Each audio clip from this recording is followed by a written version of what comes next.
Good evening, everyone. I'm Terry Green, General Manager of KUSP, and I want to sincerely thank you for joining us tonight to welcome Amy Goodman back to Santa Cruz and the Monterey Bay Area.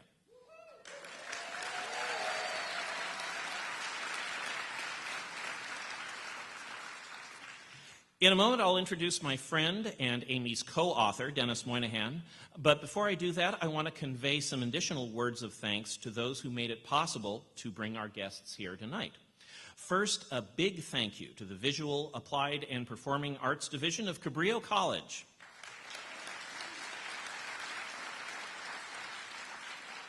And especially and specifically to Dean John Gralty, to Mark Hopkins, who manages this beautiful theater complex, and to Sandy Beiser and the box office staff. This is KUSP's first sponsored event here at the Crocker Theater, and their hospitality could not be greater.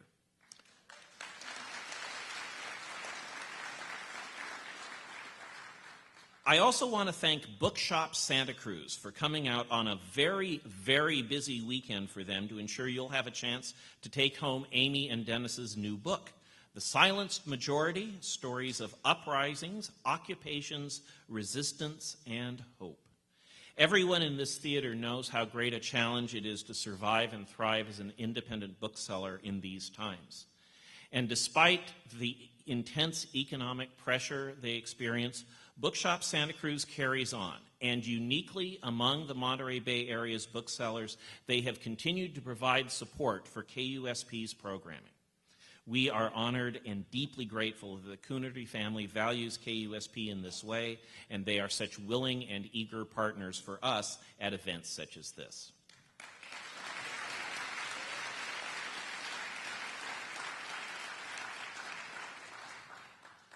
Finally, I want to thank KUSP's staff and volunteers for taking on the challenge of organizing and presenting this community event, which is the first of many that we have planned to celebrate our 40th anniversary on the air.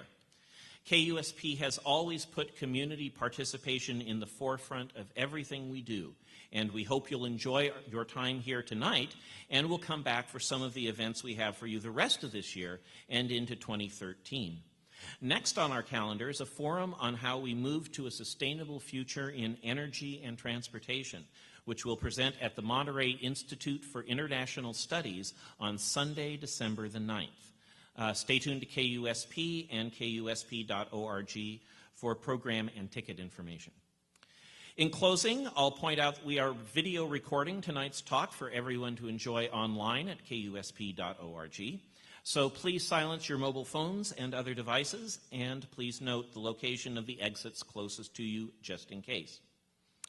Now it's my pleasure to welcome on stage a longtime friend and one of America's most hardworking and stalwart advocates for community media, a longtime collaborator with Amy Goodman at Democracy Now! He joins her as co-author of this book, and we're so glad he's joining her on this 100-city tour. Ladies and gentlemen, please give a warm welcome to Denis Moynihan.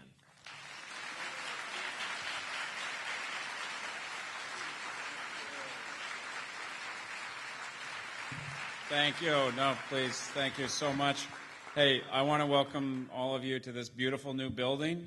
It's a wonderful demonstration of what the public can do when you pool your resources collectively and make a commitment to public education, arts, culture. So to all of you who've, to borrow a phrase from the election season, you built it.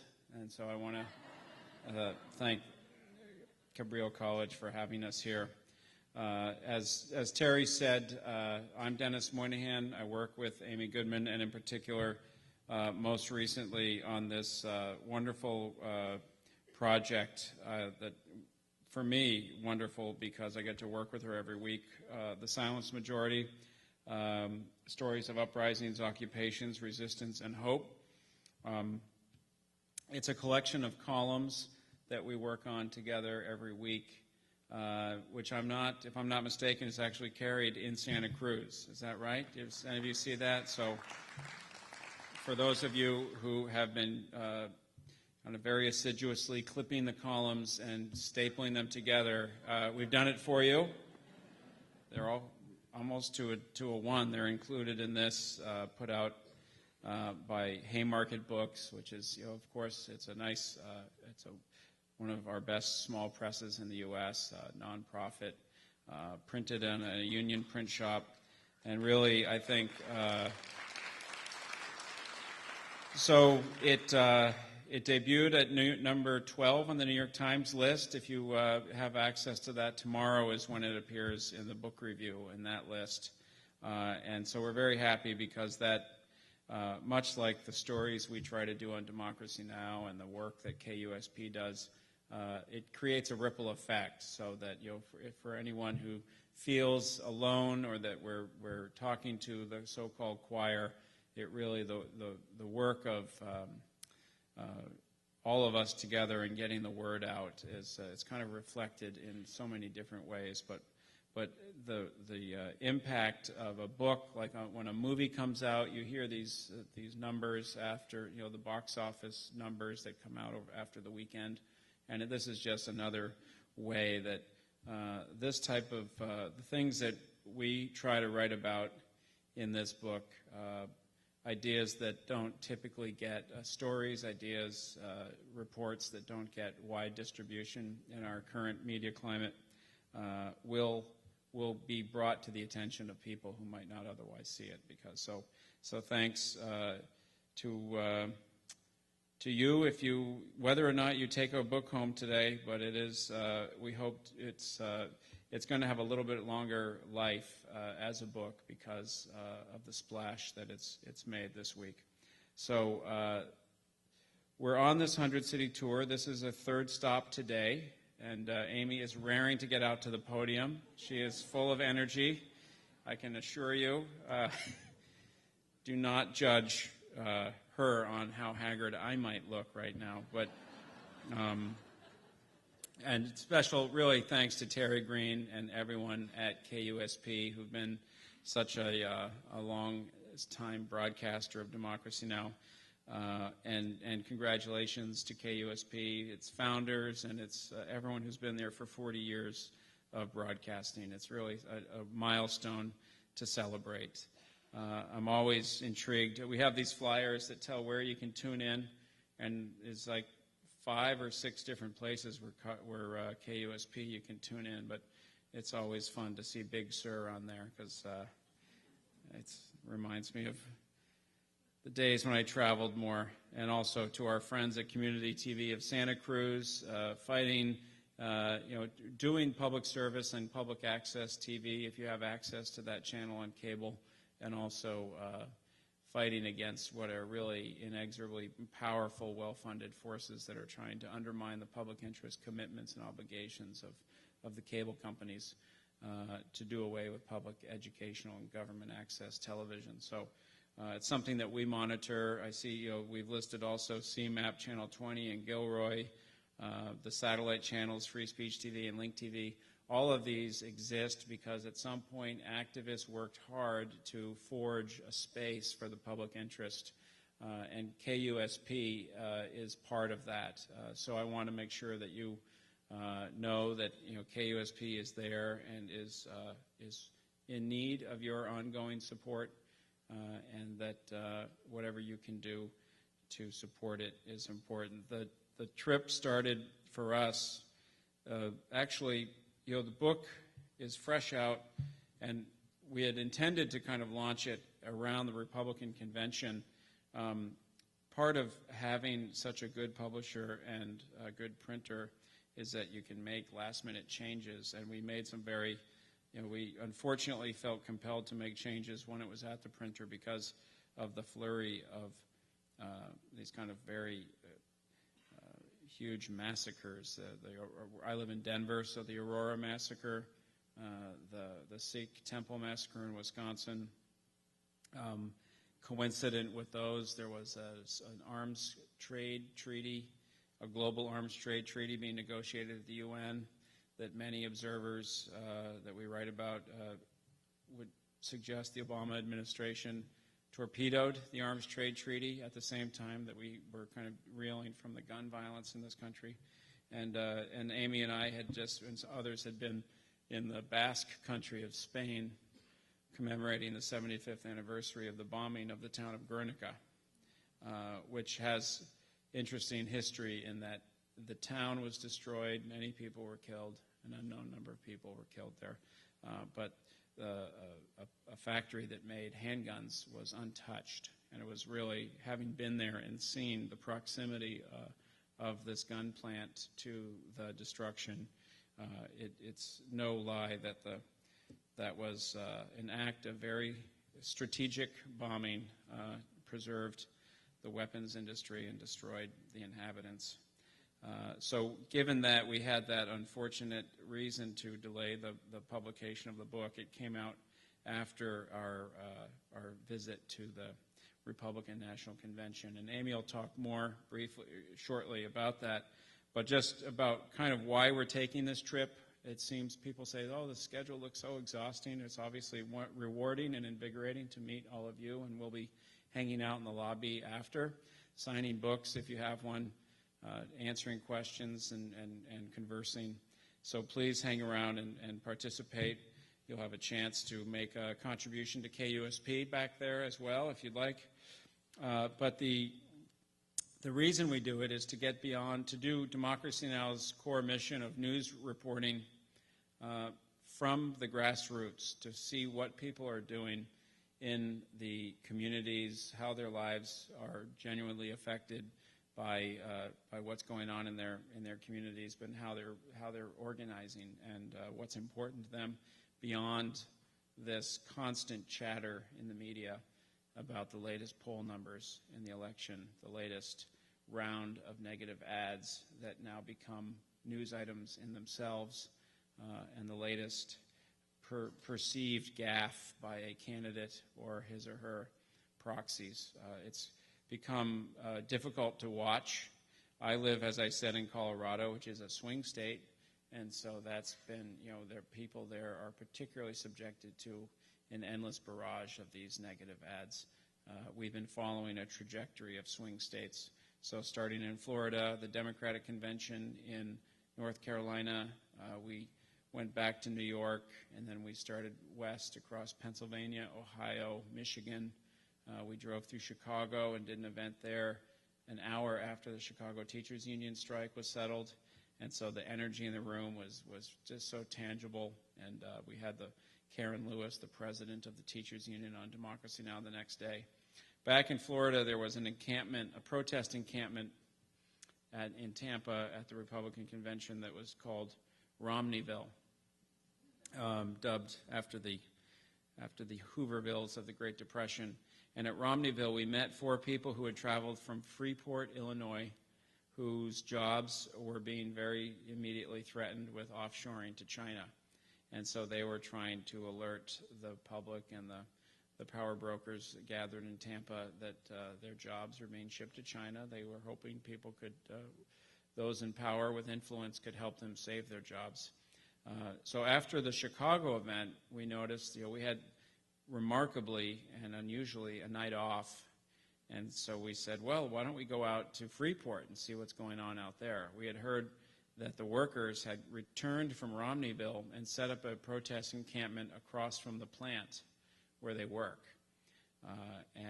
So we decided to head out there and made arrangements to broadcast from that protest encampment. The company had for many decades it was a plant that manufactures sensors for automatic transmissions for cars. So a fairly high-tech piece of equipment that goes into cars, manufactured near the heart of the auto industry. And the plant was a Honeywell plant. It had been sold a year earlier to a company called Sensata Technologies. And shortly after buying this plant, Sensata Technologies gathered the workers together and told them that on short order their jobs were going to be moved to China. The equipment was going to be unbolted from the floors and removed. Several of them were sent to China to train some of the replacement workers, and then several of the workers from China came to learn how to run the plant in Freeport, Illinois. And it was important first to see that these workers who'd been there for, in some cases, one woman 43 years, one man 33 years, fighting to hold on to jobs that paid after that many decades of service, still around $15 an hour, just trying to hold on to the basic kind of elements of an American Midwestern middle-class life and what was promised to them decades ago. So they did not bear any ill will toward Chinese workers, which was one of the first things they said. They understood that they had no choice, and they have less choice probably in the matter. So the new company, the new owner, Sensata Technologies, is owned by Bain Capital. So they felt that at least one candidate was in a position to help them save their jobs. Mitt Romney, a purported job creator, they said, well, you've got these credentials. Why don't you come to Freeport, tour the plant, tell us how to save our jobs? And he hasn't yet done that. We did broadcast from Democracy Now! Did anyone catch that? They dubbed their encampment, because they're in Freeport, Illinois, they called their camp Bainport. And if you watched or listened to the show, they had full support of the mayor. They're actually on the county fairgrounds, and the county fairground maintenance guys are fully supporting, bringing them. I think they bring in food, and they make sure that all there's hot water and for showers, and they have power, and so it was very moving to be there to see this kind of a direct action in literally, I think we can say, the middle of nowhere, just fighting hard for the dignity of their employment. And so having been there and done the broadcast, in the weeks intervening, we followed the story. There have been direct actions, nonviolent civil disobedience, people, not the workers themselves, because they would lose their jobs if they dared to interfere with the flow of the dismantling. But their supporters have been blocking trucks trying to leave this Sensata parking lot with the equipment. And there have been at least 9 arrests so far. And now we see some of the much better funded networks showing up. Senator Dick Durbin showed up. So we're hoping that by doing this kind of grassroots coverage of movements that really are at the heart of our collapsed economy, that we can make an impact. And by seeing other outlets cover it, that's one indication. And whether they save the jobs is another story. As Tom Gallrop said, I'm scheduled to be laid off on the Friday before the election. On Monday, I'll be applying for unemployment, and on Tuesday, I'll vote. So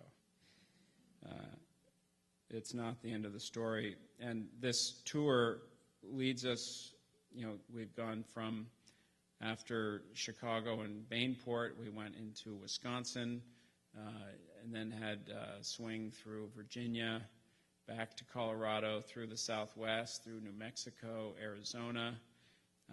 We then have also been covering the debate. So we were at Hofstra University for the presidential debate, and then went back around. So here we are in California. We'll be heading up the coast in more or less a linear fashion with some, it gets complicated. I'm guilty for organizing this tour. To thread together 100 events, it requires the cooperation of a lot of people and a lot of logistics, but we will be heading up the coast as the week progresses. And then, but through some quirk of fate, which I can't explain, we have an event in Peoria. so as we head back east, we'll be in Peoria, and then covering some of the interesting, we'll also be in Missouri, which we now know is the home of Todd Akin, who's running against the incumbent Senator Claire McCaskill, and he's made a lot of news with his comment about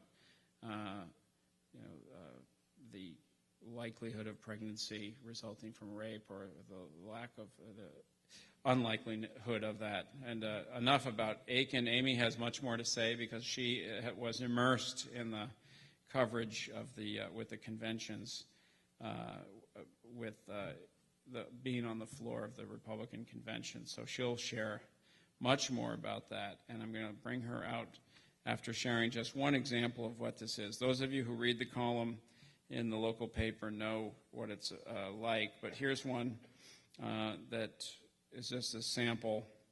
It's called A Tale of Two Sheriffs. And just to give you the flavor of the book, this is from January of 2011, and it goes, the Tucson massacre that left 6 dead and 14 injured, including Representative Gabrielle Giffords, brought into sharp focus the local sheriff, Clarence Dupnick. He's been the sheriff of Pima County, which includes Tucson, Arizona's second largest city, for 30 years. For the 20 years before that, he was a police officer. Dupnick has gained attention for linking the shooting to the vitriolic political climate in the U.S., and in particular, Arizona. Speaking at a press conference shortly after the shooting, Sheriff Dupnick said, the anger, the hatred, the bigotry that goes on in this country is getting to be outrageous. And unfortunately, Arizona, I think, has become the capital. We have become the mecca for prejudice and bigotry. Arizona is one of the 3 states in the country that allow people to carry concealed weapons without a permit. When asked about the law, the sheriff was emphatic. We are the tombstone of the United States of America, referring to Tombstone, Arizona. I have never been a proponent of letting everybody in this state carry weapons under any circumstances that they want, and that's almost where we are. He also decried a proposed Arizona bill that would allow students and professors to carry guns on campus. And that was a law where I live in Colorado just passed, the home of the Aurora. Just shortly after the Aurora massacre, a judge ruled that students can carry and others on campus concealed. The suspected shooter, 22-year-old Jared Loeffner, by most accounts, suffers from some form of mental illness. Yet he was able to buy a semi-automatic pistol along with extended capacity magazines to hold more bullets. He bought the bullets the same morning as the attack. When Amy interviewed Sheriff Dupnick, he called Arizona's gun laws insane and reaffirmed the link he made between political rhetoric and the shooting. He said, quote, I think that there are a lot of people in the radio industry, especially, and some in the TV industry, who make millions of dollars off of inflaming the public, purveying hate against the government and distrust. In my judgment, people who are mentally unstable are very susceptible to the kind of rhetoric that's going on in our country. One of those whose rhetoric has attracted attention is Sarah Palin. She published a map of the United States on her Political Action Committee's website that listed 20 congressional seats held by Democrats whom she was, quote, targeting in the 2010 elections, including Gabrielle Giffords. The map marked each district with the crosshairs of a gun. More controversially, she linked to the crosshairs map through a tweet that read, don't retreat, instead reload. Gabrielle Giffords spoke directly to Sarah Palin's use of those crosshairs when they first appeared, saying, when people do that, there are consequences to that action. Giffords' opponent in the midterm elections, the Tea Party-backed Iraq veteran Jesse Kelly, held an event advertised with the words, get on target for victory in November, help remove Gabrielle Giffords from office. Shoot a fully automatic M16 with Jesse Kelly. That was for a fundraiser. As Giffords' father rushed to her hospital bedside, he was asked if she had any enemies. Yeah, he said, the whole Tea Party. As direct and offensive as Palin's campaign was, it was a small part of the political vitriol that has consumed Arizona in recent years. Republican Governor Jan Brewer gained national notoriety when she signed into law the controversial immigration bill, SB 1070, which Dupnick fiercely opposed.